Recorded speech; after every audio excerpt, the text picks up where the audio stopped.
Hello दोस्तों, स्वागत है आपके अपने YouTube चैनल A+ मैथ्स पर। आज के इस वीडियो में हम क्लास 10th में VVI सब्जेक्टिव क्वेश्चंस को सोल्व करने वाले हैं ताकि आपके लिए हम इन प्रश्नों को आसान बना सके। और मेरा एक वादा है प्यारे बच्चों आपसे कि जब तक हम ये प्रश्न आपके दिमाग में बैठा ना दे तब तक हमें चैन नहीं मिलता। ठीक है प्यारे बच्चों, तो आप लोग इन प्रश्नों को इग्नोर मत करना, आप लोग इन प्रश्नों को अवश्य तैयारी करना ताकि आपके लिए एग्जाम के लिए एक एक प्रश्न आपके लिए बहुत ही महत्वपूर्ण है। तो ठीक है प्यारे बच्चों, आपके लिए प्रश्न इस प्रकार से लिए हैं।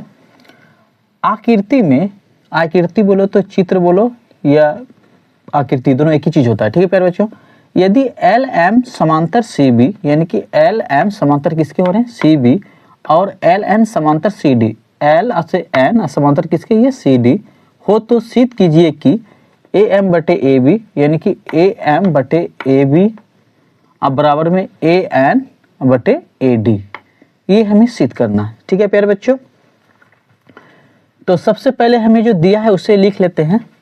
हमें क्या मिला है प्यारे बच्चे, दिया है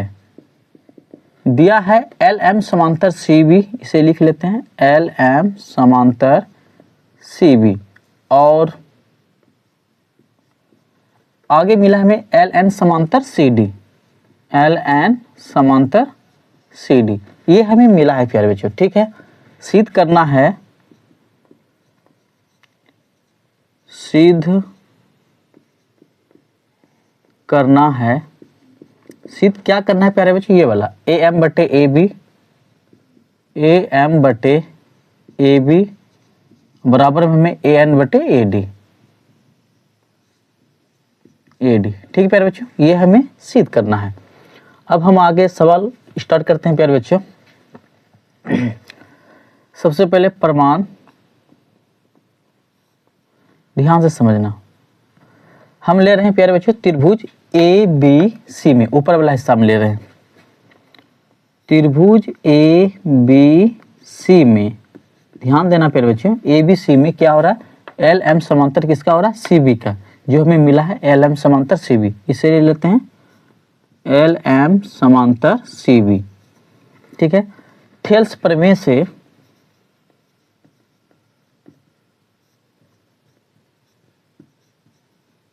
थेल्स प्रमेय से हम कह सकते हैं प्यारे बच्चों, क्या कह सकते हैं, यानी कि ऊपर वाला त्रिभुज में, यहां ध्यान देना, ए एल बटे ए सी, ए एल बटे ए सी अब बराबर, ध्यान देना, ए एम बटे ए बी, ए एम बटे ए बी, इसको हम समीकरण 1 मान लिए प्यारे बच्चों। क्या मान लिए हम, समीकरण 1। इसी प्रकार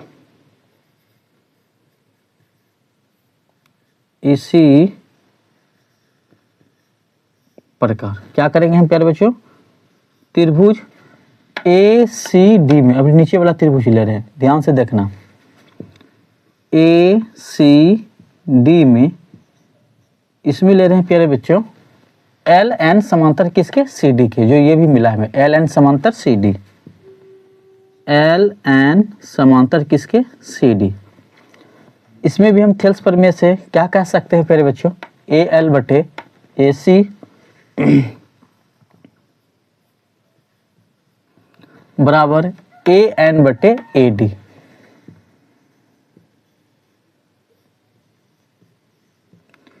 इसको हम समीकरण 2 मान लिए। क्या मान लिए, समीकरण 2। आप यहाँ पे देख सकते हैं प्यारे बच्चों, समीकरण 1 और समीकरण 2 से हम तुलना करते हैं कि क्या करेंगे। ध्यान देना कि दोनों में मिल क्या रहा है। सबसे पहले तो देखो ए एल बटे ए सी, समीकरण 1 में भी मिल रहा है, समीकरण 2 में भी ए एल बटे ए सी, ये दोनों आपस में समान मिल रहा है ना। जब समीकरण 1 में और समीकरण 2 में ये दोनों आपस में समान मिल रहा है, तो इनका जो मान है प्यारे बच्चों, ये वाला एक दूसरे को, ये भी क्या होंगे, समान होंगे, कारण समीकरण 1 वो समीकरण 2 से। तो हम यहाँ लिख सकते हैं प्यारे बच्चे, समीकरण 1 वो समीकरण 2 से हम कह सकते हैं कि ए एम बटे ए बी बराबर होंगे प्यारे बच्चे ए एन बटे ए डी।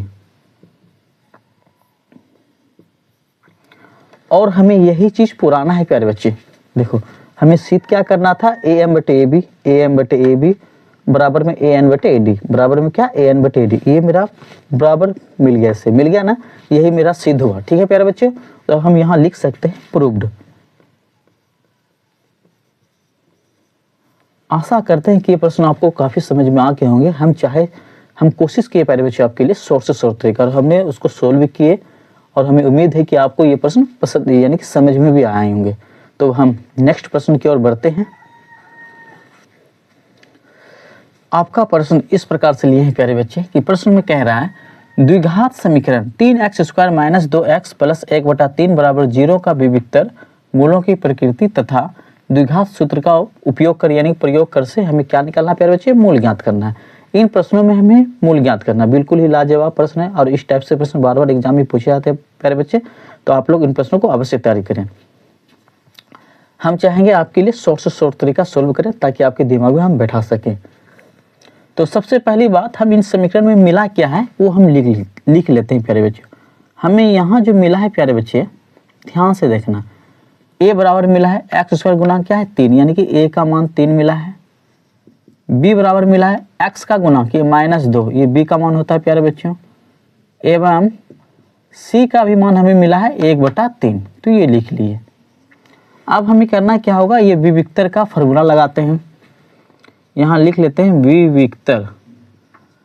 सबसे पहली बात प्यारे बच्चे, विविक्तर का जो संकेत होता है ना डी होता है, ध्यान रखना, ये भी आपको याद रखना होगा।